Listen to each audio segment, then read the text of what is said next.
I told my 60-year-old boyfriend to finally level up his emotional intelligence, and his shocking reaction made me question our whole relationship. When I look back at the last 3 years of my relationship, it's strange how something that once felt effortless has started to weigh on me in ways I didn't expect.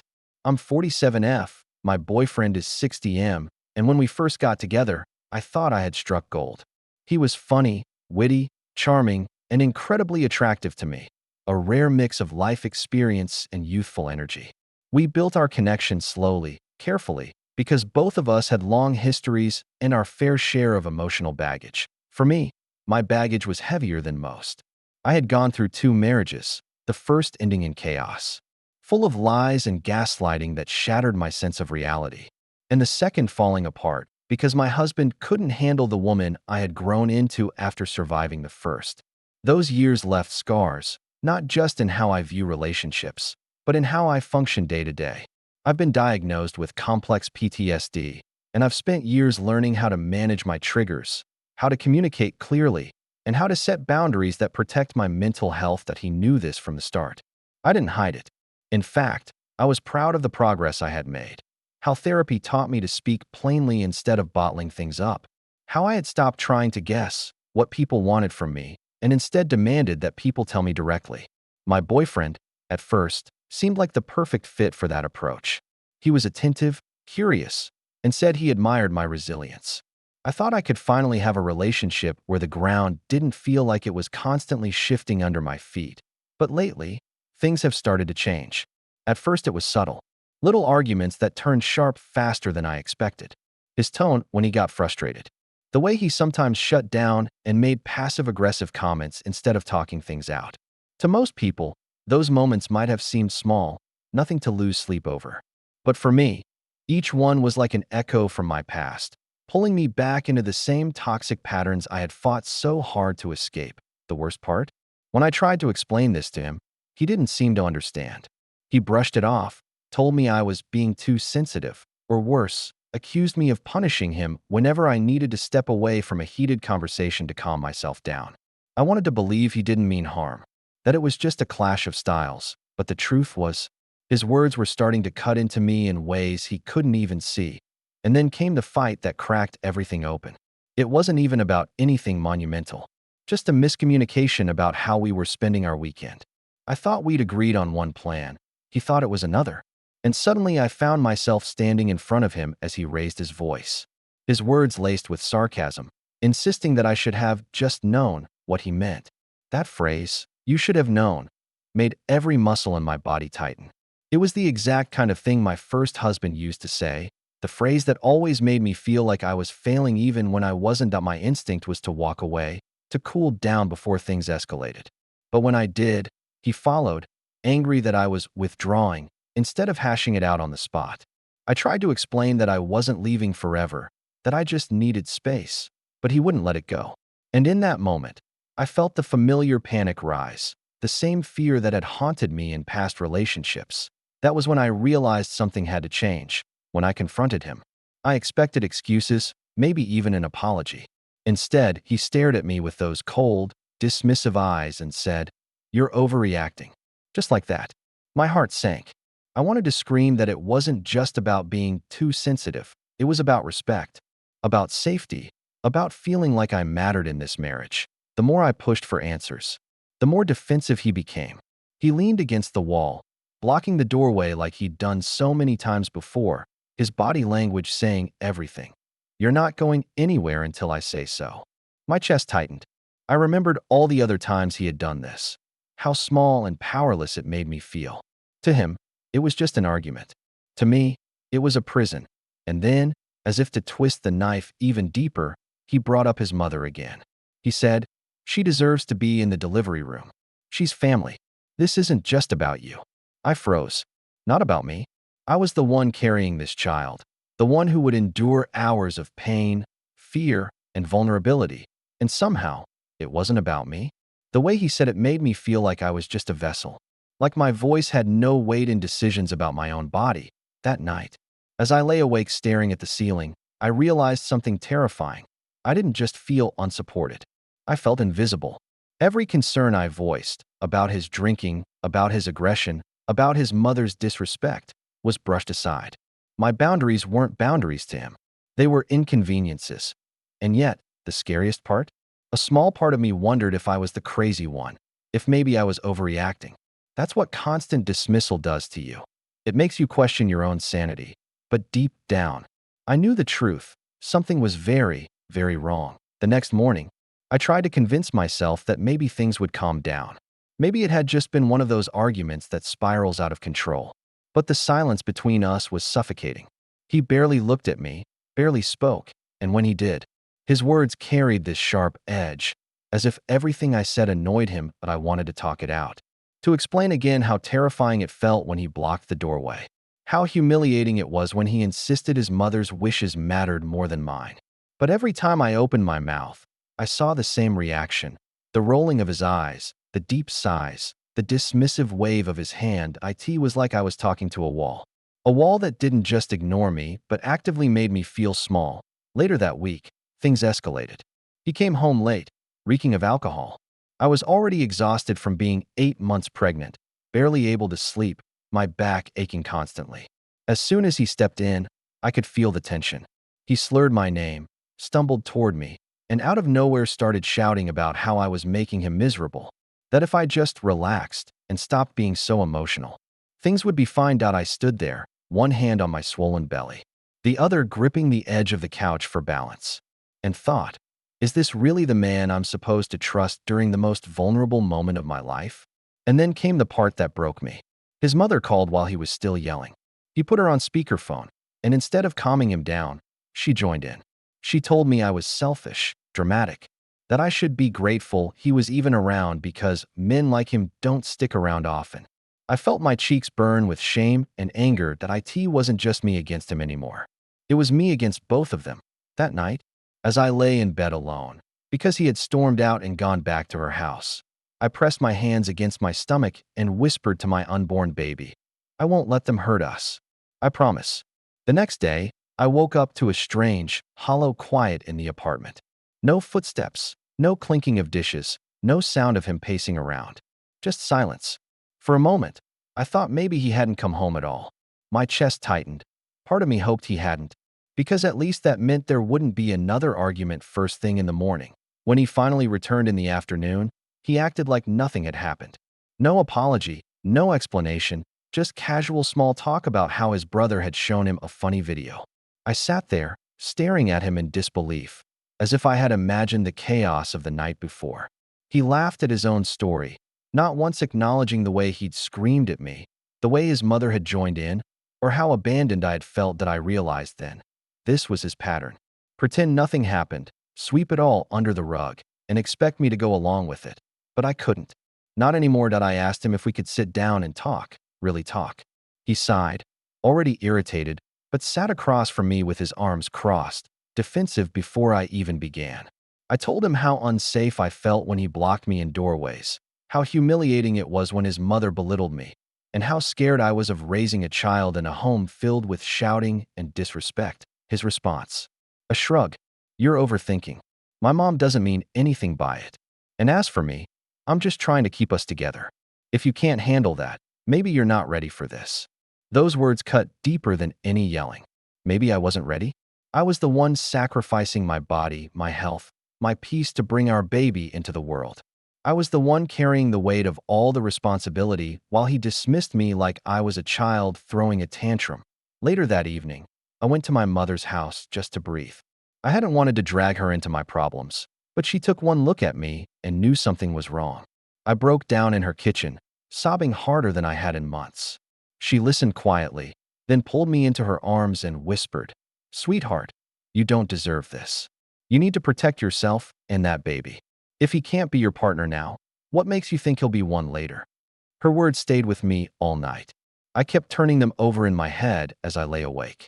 And for the first time, I admitted to myself the truth I had been trying to avoid. I didn't just have a troubled relationship. I had a husband who didn't respect me, and a mother-in-law who wanted me to fail. And now, with my due date approaching, I had to make the hardest decision of my life. The following morning, I tried to pretend things were normal. I made breakfast, moving quietly around the kitchen, hoping maybe if I kept the peace, we could at least get through one day without conflict. But when he came out of the bedroom, his eyes immediately darted to his phone. He barely mumbled a morning before plopping onto the couch and scrolling. As if I weren't even there, I placed a plate of eggs and toast in front of him. He didn't look up. Instead, he smirked and said, "Mom says you overreacted yesterday. You really need to calm down before the baby comes." That was it. The last straw. My hands shook as I held the edge of the table. Calm down. After all, the gaslighting, the yelling, the nights he left me alone while he ran to his mother? Now I was the one who needed to calm down. I asked him point blank, "Do you even realize how much you hurt me? Do you understand what it feels like to be trapped in this apartment while you disappear for days, while your family mocks me, while I cry myself to sleep because I don't know who I married anymore?" He scoffed. "You're too emotional. It's just pregnancy hormones. You'll be fine once the baby's here." Pregnancy hormones.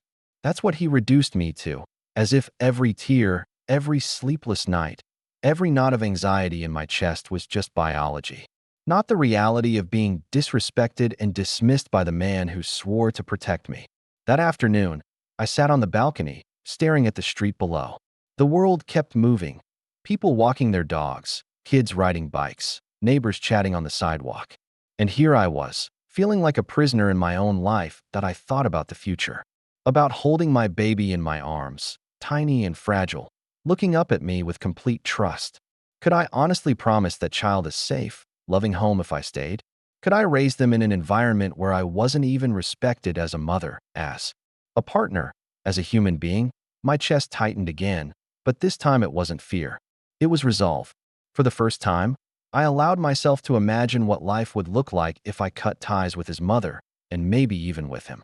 The idea terrified me, but at the same time, a small spark of hope flickered inside me that I knew the days ahead wouldn't be easy. But deep down, I felt it. If I didn't take control now, my baby would grow up watching me be treated like this. And that was something I could never allow. That evening, I decided to confront the situation head on. I told my husband I wanted us to sit down and talk. Just the two of us. No distractions, no phone in his hand, no excuses about being tired from work. At first, he sighed dramatically and rolled his eyes, but I insisted. Finally, he sat across from me at the small dining table, arms crossed like a sulking teenager. I said, "I'm 8 months pregnant. I'm exhausted. I'm scared. And all I want is to feel like we're in this together. Instead, you disappear, you let your family insult me, and you shrug it off as if I'm being dramatic. Do you understand what that's doing to me?" His jaw tightened. For a moment, I thought he might actually open up. But then he muttered, "You know, my mom thinks you're trying to separate me from my family. She says you're controlling." I felt my heart sink. Of course it always comes back to her. I asked him, "Do you really believe that? Do you think me asking for respect, for honesty, for your time, is controlling?" Instead of answering, he pushed his chair back and muttered something about needing fresh air. He left me sitting there, my stomach heavy with our child, my eyes stinging with tears, and then, as if the universe wanted to twist the knife deeper, his phone buzzed on the table. I didn't mean to invade his privacy, but when I saw the name flash on the screen, his mother, I couldn't help but read the message.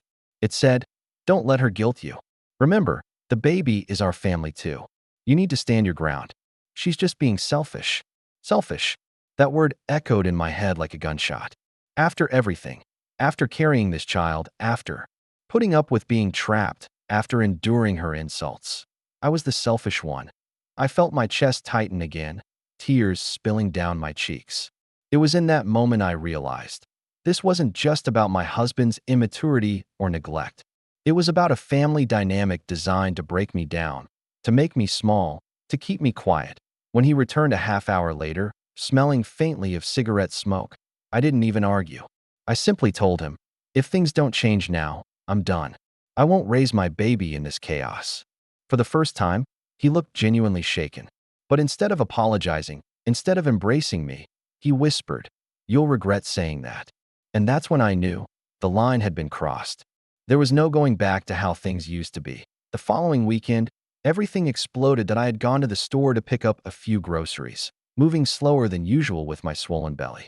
When I came back, I saw a car parked outside our house, his mother's. My stomach immediately tightened as I walked inside. I heard her voice before I even reached the living room.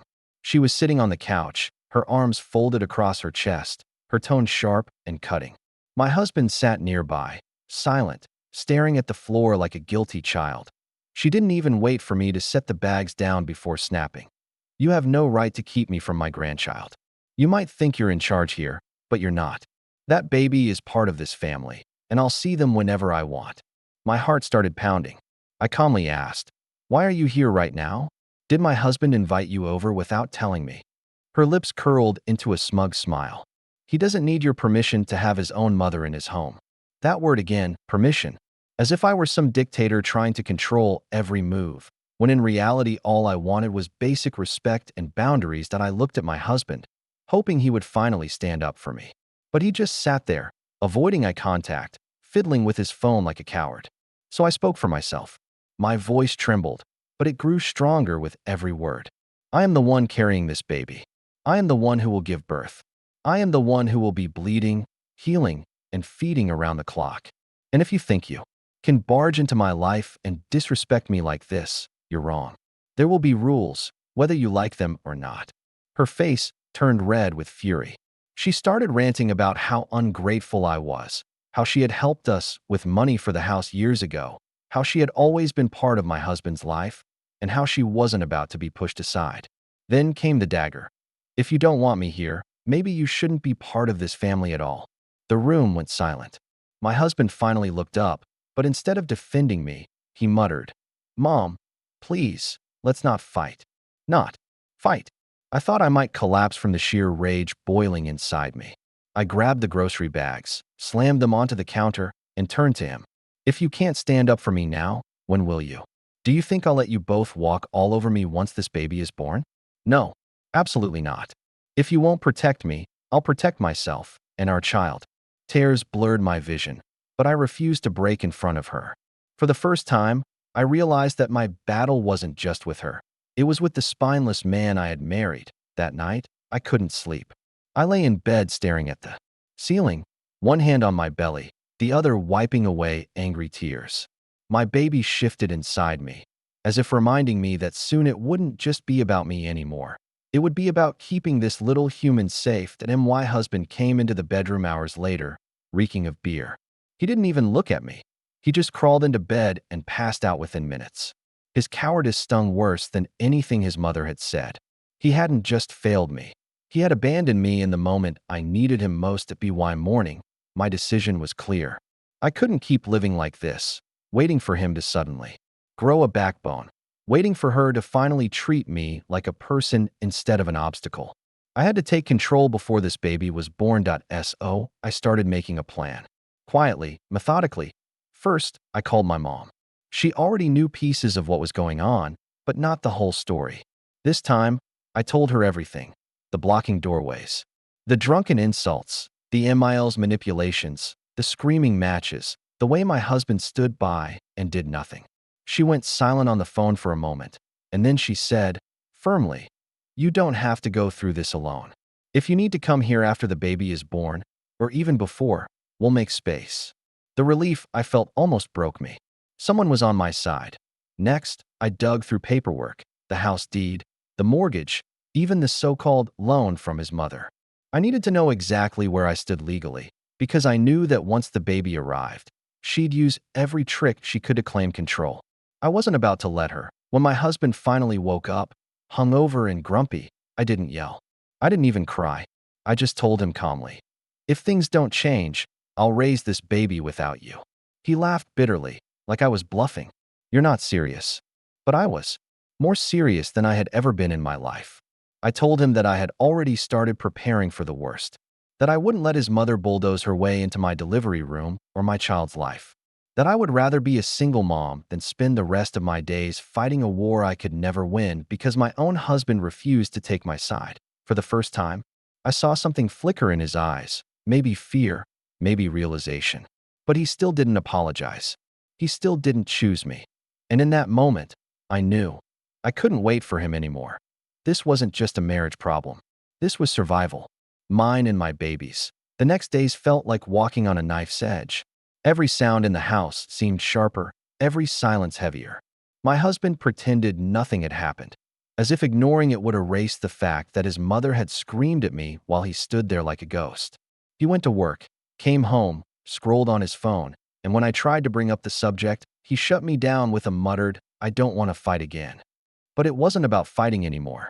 It was about respect, about safety, about what kind of home my baby would be born into. One evening, I stood in the nursery.